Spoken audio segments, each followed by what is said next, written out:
Bismillahirrahmanirrahim. Assalamualaikum warahmatullahi wabarakatuh. Perkenalkan, saya Wulan Lestari dengan NIM 21410401069. Saya dari kelas 3 MPIB. Di sini saya akan menjawab UTS mata perkuliahan pengembangan kurikulum. Untuk soal yang pertama yaitu mengenai seberapa penting mempelajari pengembangan kurikulum. Yang pertama bagi mahasiswa MPI. Mahasiswa MPI ini sendiri, entah nantinya kita menjadi manajer atau tenaga pendidik, kita dipersiapkan sebagai tenaga kependidikan. Jadi fungsi mempelajari pengembangan kurikulum bagi mahasiswa MPI ini sendiri gunanya untuk mengejar target-target supaya peserta didik lebih mudah dalam memahami materi atau melaksanakan proses pelaksanaan pembelajaran dengan lebih mudah. Selanjutnya, fungsi mempelajari pengembangan kurikulum bagi administrasi sekolah yaitu membantu pengelolaan administrasi sekolah supaya lebih terencana dan efektif dalam mengelola administrasi sekolah di sekolah tersebut. Baik, untuk soal yang selanjutnya yaitu mengenai apa hubungan dari komponen dan landasan kurikulum. Landasan kurikulum dan komponen kurikulum ini berkaitan antara satu sama lain, di mana keduanya ini sangat berkaitan erat untuk pencapaian dalam sebuah kurikulum. Dalam komponen kurikulum, yang pertama ada komponen tujuan. Komponen tujuan ini berkaitan dengan landasan filosofis, sosial budaya, dan iptek, karena dalam sebuah tujuan kurikulum fungsinya untuk mengarahkan peserta didik dalam ketercapaian belajar. Oleh karena itu, dalam komponen tujuan berkaitan dengan ilmu pengetahuan atau iptek, sosial budaya, dan filosofis. Komponen yang baik, yang kedua ada komponen isi atau materi.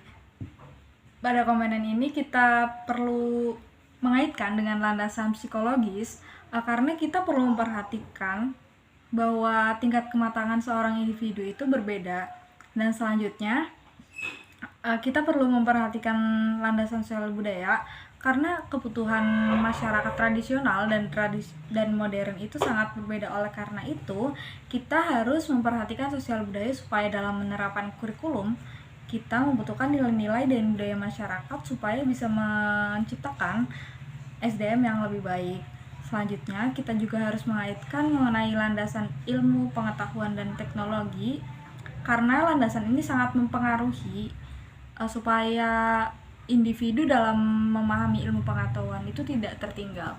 Baik, untuk komponen yang selanjutnya yaitu ada komponen proses. Komponen proses ini berkaitan dengan landasan psikologis dan juga berkaitan dengan landasan sosial budaya dan juga berkaitan dengan landasan iptek atau ilmu pengetahuan dan teknologi.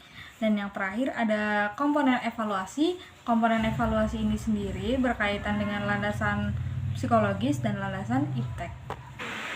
Baik, untuk soal nomor 3 yaitu mengenai model evaluasi apa yang menurut saya yang paling efektif diterapkan di Indonesia. Saya mengambil model evaluasi CIPP.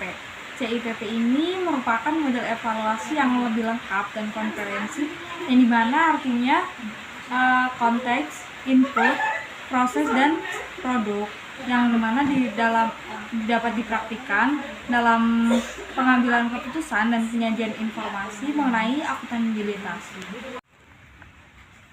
Selanjutnya, mengenai langkah-langkah apa yang akan saya lakukan ketika saya menjadi sebuah menteri pendidikan dalam penerapan model evaluasi CIPP. Yang pertama, saya akan menganalisis kebutuhan apa saja yang ada di dalam kurikulum yang saya terapkan tersebut dan masalah-masalah apa yang terjadi ketika kurikulum tersebut diterapkan. Untuk langkah yang kedua, mengenai alternatif apa yang bisa mengatasi jalan keluar supaya nantinya akan menjadi lebih baik. Mungkin cukup sekian jawaban UTS mata kuliah pengembangan kurikulum dari saya. Kurang lebihnya mohon maaf. Wassalamualaikum warahmatullahi wabarakatuh.